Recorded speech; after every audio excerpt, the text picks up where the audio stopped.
10वां अध्याय। राजा पृथु ने कहा, हे देवऋषि, आपको नमस्कार है। अब कृपा कर आप यह कहिए कि जिस समय भगवान शंकर ने माथे का तेज क्षीर सागर में डाल दिया उस समय क्या हुआ।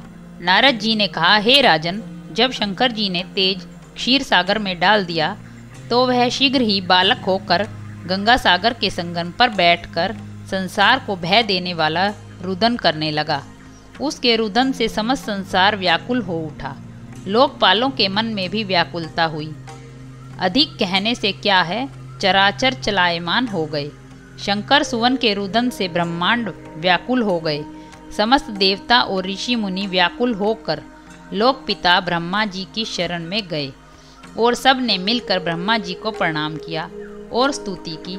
फिर कहा, हे पितामह, यह बड़ा भयंकर समय आया है, इसका नाश कीजिए। देवताओं की बात सुनकर ब्रह्मा जी सत्यलोक से उस बालक को देखने के लिए समुद्र तट पर आए।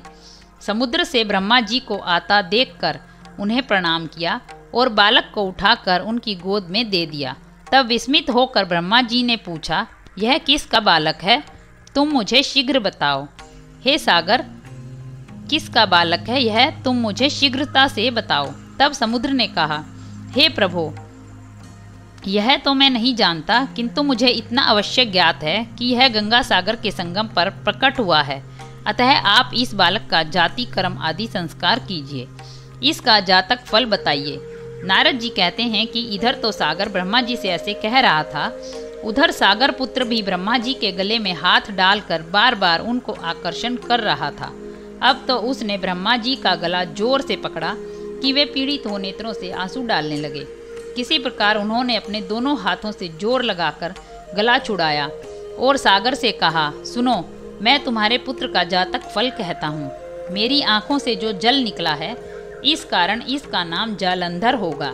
यह पैदा होने के साथ ही तरुण हो गया था।